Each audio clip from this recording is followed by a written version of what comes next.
Hi guys, what's up? So in this video we are going to be taking a look at the Lake Tanganyika tank. It's been set up for over a week now, so there's lots going on there. You'll probably see in the background, we got the algae we wanted on the rocks. Maybe a little bit too much though. But first of all, I need to show you what is going on over with the discus tank. Yeah, you can see there, look, one of the fish is sick. The tank itself, look, looking absolutely great. We've got some really good growth going on the plants. I mean, to be honest, it could be quicker. The growth could be quicker, but then that would mean I would need to up the lighting for that to actually happen. But I'm really happy with how it's going, slow and steady with this one, because if I stick in a load of light, combined with the amount of feeding and the pooping that the fish do, before you know it, it's just going to be an algae fest. So I'm just you know, fine tuning it as we go. I mean, some of the plants are still growing right to the surface, aren't they? So yeah, we're obviously getting enough light, but maybe going up another notch. I don't know yet. I don't know. Look at this down here as well. This is Hygrophila compactor it is. It's one I've never kept before. It's the first time keeping it, but I'm really impressed with it. Look at how green and good it looks. But anyway, over to the other fish. So you can see here the pigeon blood. Look at it waving its fins like that. That's so it can try and stay flat because it keeps wanting to lift up. So that suggests to me there's some sort of swim bladder issue. Now this is the smallest fish out of the bunch by a long shot, look. So, you know, it could be a genetics thing. The rest of them all absolutely perfect. Matt at Maidenhead Aquatics, my local resident expert, told me that because it's more of a stunted fish, it could be the case that the internal organs are continuing to grow inside, but there isn't the space, obviously, because the body isn't. So that could be why you get blockages and things that stop the air and get it trapped. So I'm currently trying to treat this fish. We've got salts in there. We've got some swim bladder treatment. It's already had a course of peas. We've got a heater in there with it as well, a tiny little filter that's the outlet is aimed at the back, so there's no flow in there basically, which means that the fish isn't getting blown around as well. So hopefully we can get a recovery there. It's just one of those things though, swim bladder, it could be, it's a result of something else, so unless you can sort of find out what the actual problem is, sometimes can be a struggle to treat. But all I know is that, you know, all the other fish are doing well, so it has to be something to do with that fish, or we'd be getting problems elsewhere, wouldn't we? So good luck, my little pigeon blood. Come back, oh, there's some snails in there as well. Whatever it is, fight it off for me, come on. So plant-wise, we are doing fantastic, as you can see. The Hydroculture Japan lifting up out of the sort of bottom area now and growing up into the sort of mid-range. Well, I want to start trimming that back and replanting it so we can start getting it coming forward as well. We're getting some really good sort of creeping now with the Glossostigma as well. You can see there, it's coming right into the foreground. We can speed that up a bit if we increase the light, you see, but we'll also speed up everything else if we increase the light. It looks quite cool though, doesn't it? It's really starting to get there, starting to fill right in nicely as well. Fish are doing great. Well, these fish are doing great. I mean, this guy's not looking too bad. I mean, at the moment, on camera it doesn't look bad, does it? But I can tell by that constant wafting, it's to try and stabilise.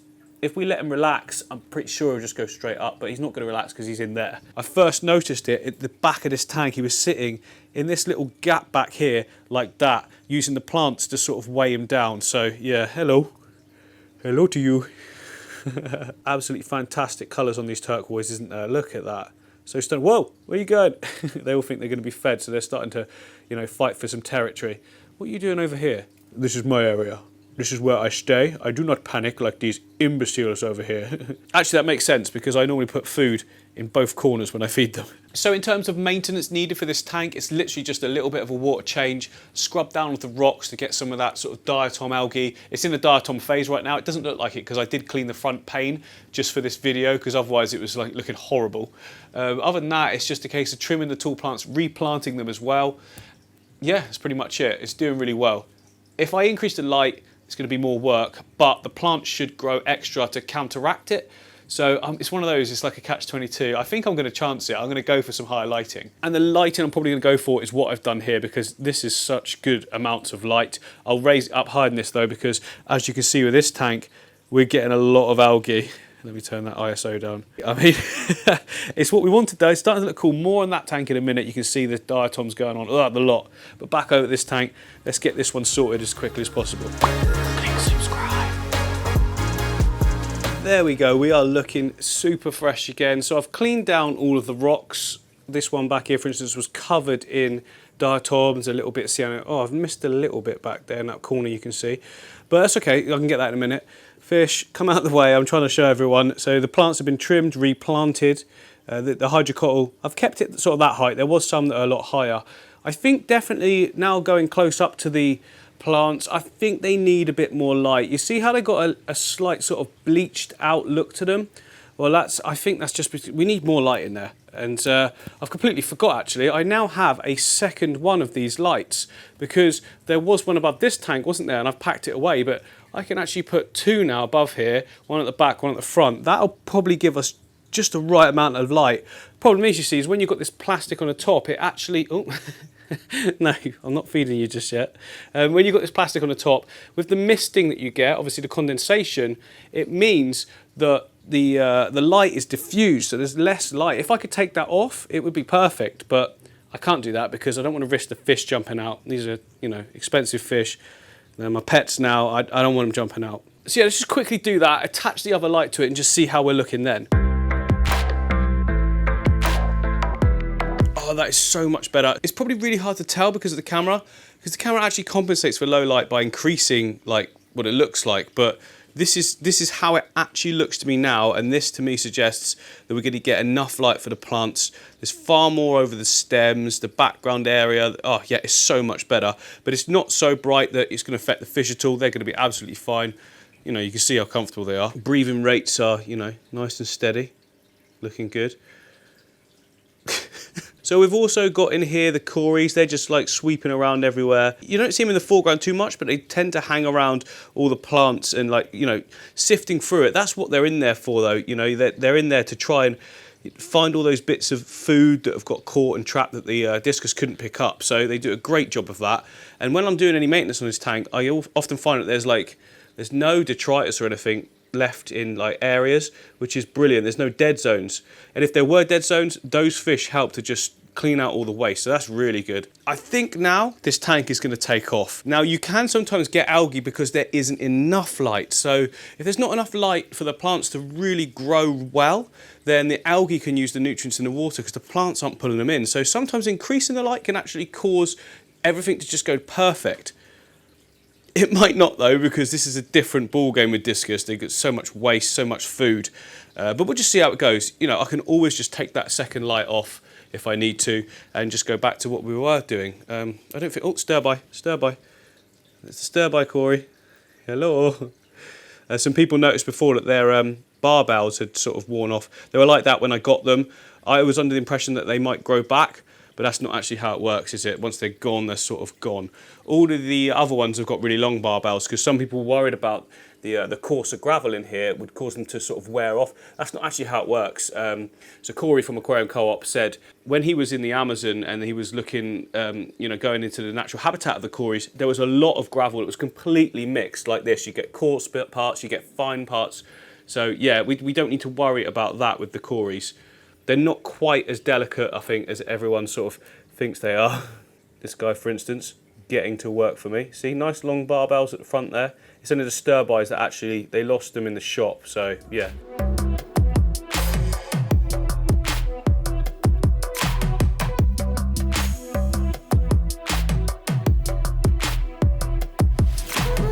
So that is the discus tank all taken care of, looking great. It wasn't a huge amount to do, just standard stuff really, a few little bits of clean up. Hopefully the pigeon blood can get better.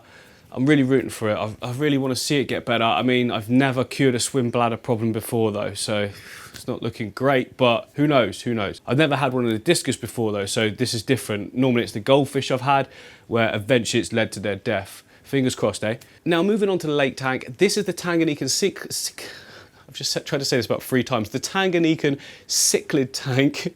Now bear in mind, when I set this up, this is all like new for me, so I wasn't sure of anything. So it turns out I didn't set it up right.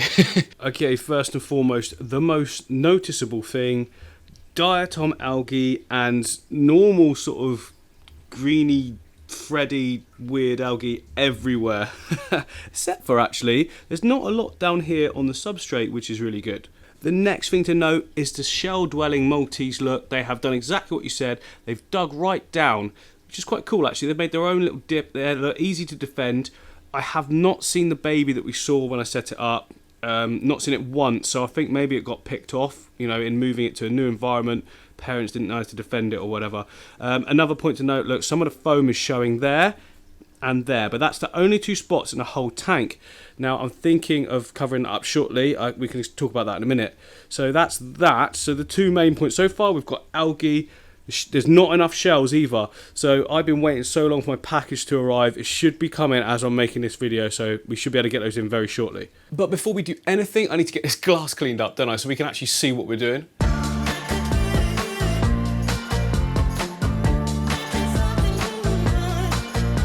Okay, that's the glass taken care of. Now we can really sort of see what's going on. I mean, the water's quite misty now, but that's okay. We can deal with that for the minute. Now, like I was saying, yeah, the substrate looking pretty good, which suggests, I mean, there's a little bit of diatom algae you can see there. It suggests that we've got the lighting levels right for that distance. The fact that we've got so much algae on the rocks. Now, we want some algae, don't get me wrong. We want it to look good. We want it to look more like that.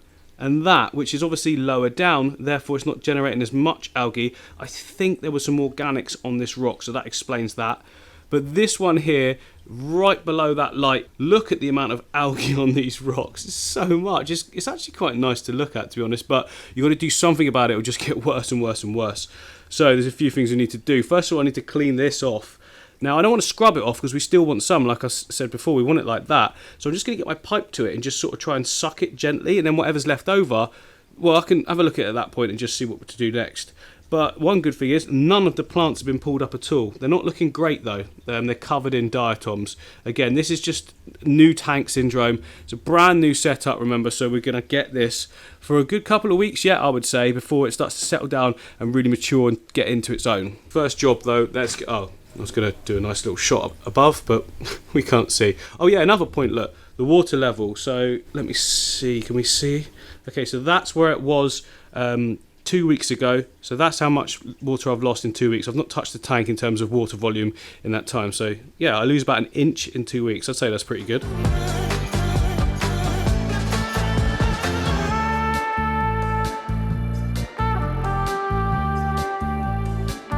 So that's all the really loose algae sucked off, but there's still quite a lot on there. I don't know if you can see it. Am I picking it up? It's kind of wafting around. I don't really want any of that. The only kind of algae I want is the stuff that's on this rock here, which is like the green dust algae. That stuff like is really manageable. It just gently coats stuff. But the proper stringy stuff, we want all of that gone. So what I'm going to do is get my trusty toothbrush on that, and then I can just strip it right back. It will look pretty clean for a while, but I won't scrub really hard. I'll just do it a little bit. So yeah, look, I've got like my brush. I'm just going to gently press it. I'm not going to proper scrub. I'm just brushing, I guess, just loosely flowing over the top. So hopefully it leaves some of the green dust stuff on there, because we want to keep that. It looks so good, really authentic. To be honest, even the brown diatom algae looks authentic as well. When you see the bottom of the lake in Tanganyika, when I've been doing my research, it is not a clean sort of place. It has lots of detritus and things everywhere. So if you're keeping it proper, sort of realistic, then that's how we want to keep the rocks as well. So the water is completely cloudy, an absolute mess, but there we go. All the rocks cleaned up. There's still some of the green algae on there, but not the sort of stringy, thready stuff. It's more like sort of like a powdery green spot algae, which I think looks really good. The rocks look a lot better with some dirt on them, don't they? It's going to get more and more as well, but to stop it happening again and just getting completely like covered like it was, I need to raise those lights up a bit, I think. I mean, there's no need for it to be quite this bright, to be honest, but it was good to get the tank going, you know, get that algae growing. There's biofilm, it's just really healthy to have this in a tank. Even though we don't like how it looks, it's actually good for the whole system. You know, when you go into a river or Lake Tanganyika, for instance, it's not clean, is it? There's mulm and this brown diatom algae. There's algae everywhere over the whole lake. But obviously that's not massively aesthetically pleasing for a studio, is it? So we've got to keep it looking natural, but not let it get out of control. And I think we're sort of going to find that balance here. Especially these 2 rocks here. Look at how good they're looking. I want to get that on all of them, but you know, that's at the really good height, I think. So if that stays like that and grows a little bit more, if I raise up the light, we should get that on that level, which would look brilliant, wouldn't it? Okay, now that we can see the substrate, you can give it a little stir up, just sort of turn it over, break up some of those diatoms, because we haven't got things like cories and that in this tank that stir it up at the edges. It's all stirred up where the fish activity is, but they obviously don't come out into these areas far from the rock. So just need to go around and give it a little stir up. Not on the plant area, I'll waft all of that with my hands.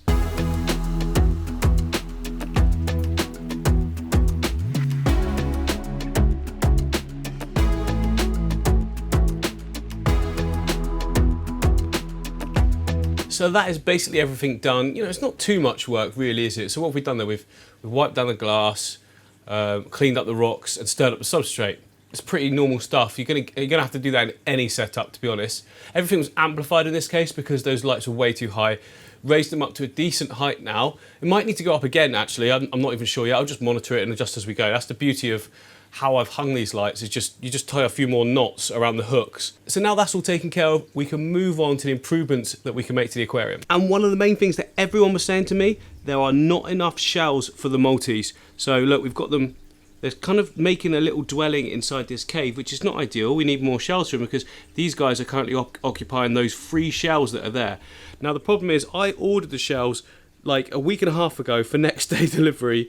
They didn't come, even though, like, this is funny, hang on. So I'm sat there at home most of the day, kept checking my app. It says it's gonna be here between this time and this time. So I keep checking, it's getting closer to the time. It's ready to be like delivered at the door. I check the app and it says delivered. And I'm like, well, no one knocked on the door. So I've looked outside, no, nothing anywhere, no sign of it.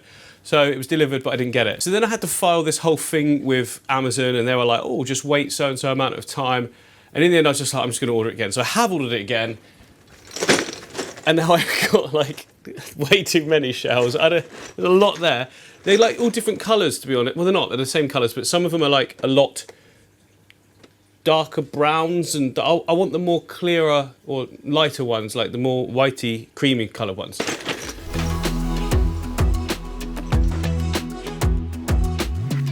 There we go. So I've tried to pick out more of the sort of lighter ones because I think they'll suit the scape better, but we've still got tons left over, and that can be for like another tank if I set up another one at some point. I mean, who knows? These guys are probably going to start breeding again. We're going to get tons of them, so I'll probably need to do something else. So I'm thinking a really good place is going to be just to fill in that area they've already filled out.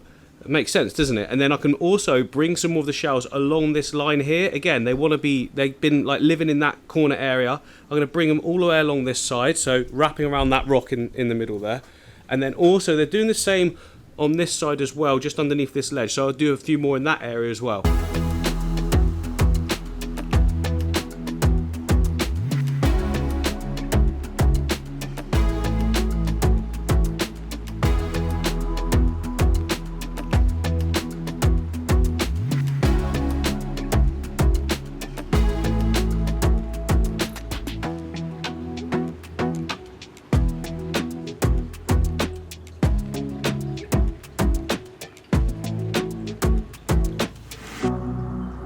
Well, that has instantly spiced up that whole middle area, hasn't it?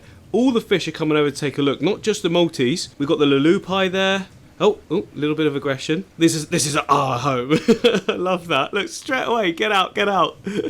That's so good as well, because the multis are actually much smaller than most of the other fish there, but they're very sort of, they're like little Jack Russells, the dog. They're extra bolshy, and they can stand their ground on much bigger fish. Look at that, look at that, it's perfect. Maybe there's some breeding already going on in here and that's why they're acting like that. But whoa, the spit, what, you Lightning McQueen? Ka-chow. Oh, I have to say though, that has massively increased like the overall, I don't know, like interest or in that whole area anyway, for sure. What else should we do? Should we do something at the front here as well? Should I do more shells in this little pocket down here? That might be interesting, just to bring something out this way. The fairy cichlid, by the way, guys, has gone back to this cave. Where is it? It might be around this side now. Oh, there's a multi. Okay, yeah, that was the one that was actually under in this cave. So this side of the cave is one of the multis, or two of the multis was in there. And then the fairy cichlid was in the back section. So if we look through that sort of gap underneath there. I mean, currently I can't see it at all, but it's in there for sure. There it is. There we go. Hang on. Let me turn this right up for you.